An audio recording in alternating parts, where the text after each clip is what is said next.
make you fishers of men. Follow me, and I will make you fishers of men. So if we look at that scripture, if he's saying I make you fishers of men, then the way I look at it is, if we're fishing for men, then why don't we compare men and women to fish? I love that shirt, by the way.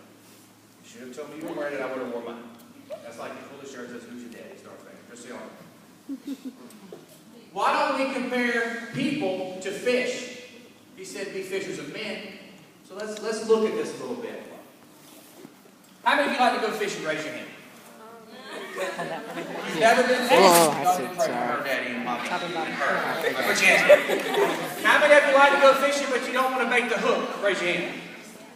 Yes. Ripping the worm in half is the fun part. Be honest. All right. That's part of it. Sorry.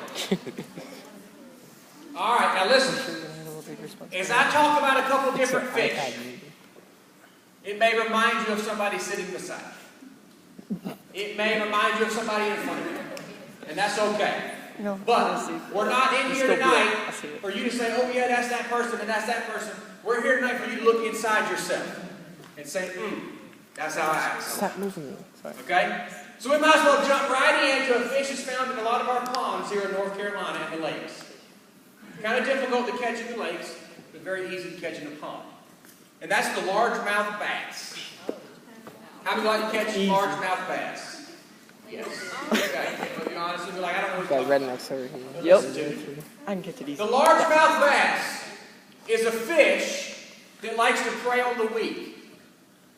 The largemouth bass is a fish that goes after something that's wounded. He kind of hides over in the corner a little bit, and just at the fringe, at the deep part of the water a little bit. So when something's coming by and it's wounded, he darts out and devours it. You know, some people are like the largemouth bass. They prey on the weak. They prey on those that don't look like everybody else. They prey on those that don't act like everybody else. Well, they don't fit in, so let's just make fun of that one. I don't want them part of us because look how they look and look how they act. They must be poor. Look at the upbringing they must have had. Look at where they're from. Look at where they live. That's what the largemouth bass does. That's how the largemouth bass views people. Let's look at the catfish. Anybody ever caught a catfish? Oh, yeah. You love it. All right. Now you see the catfish, he hangs around on the bottom. And he's always got the mully grubs.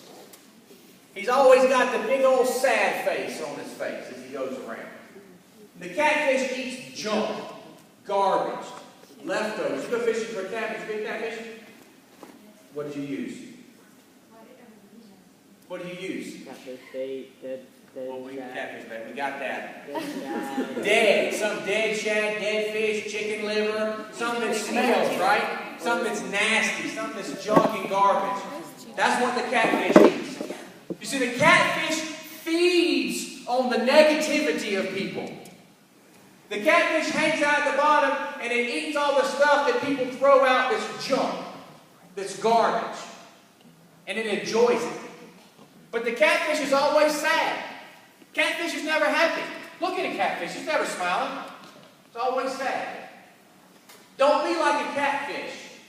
Don't sit back and look to try to take something from somebody. Don't sit back and hide in the bottom and look at somebody and say, oh, I'm going to devour that. Now, there's also a walking catfish. Now, the walking catfish can live out of water 48, 72 hours. The walking catfish can walk out of a body of water until it finds another body of water. You see, the walking catfish is never happy where it is. Is that you? No, I'm just kidding. Is there such a thing as a walking Yes, there's a such thing as a walking catfish. Do some research when you go home tonight. Listen, the walking catfish is always trying to find fault with the group it's in.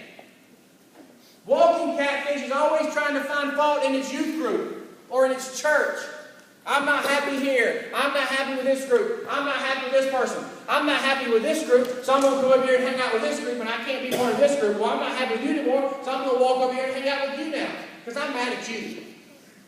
But no, I'm mad at you too. That's what the walking catfish does. The walking catfish is never satisfied with where God has placed him or her. And if you're ever going to be who you're supposed to be in God, you've got to be happy right where God's placed you. Don't always try to be somewhere else or always try to be somebody else. Be who you are. Be who God's called you to be and where God has called you to go. Don't always try to go from this group to that group to this group to that group. Christ didn't call us to be friends with this group and not that group, did he? Is that in the Bible anywhere? I didn't think so.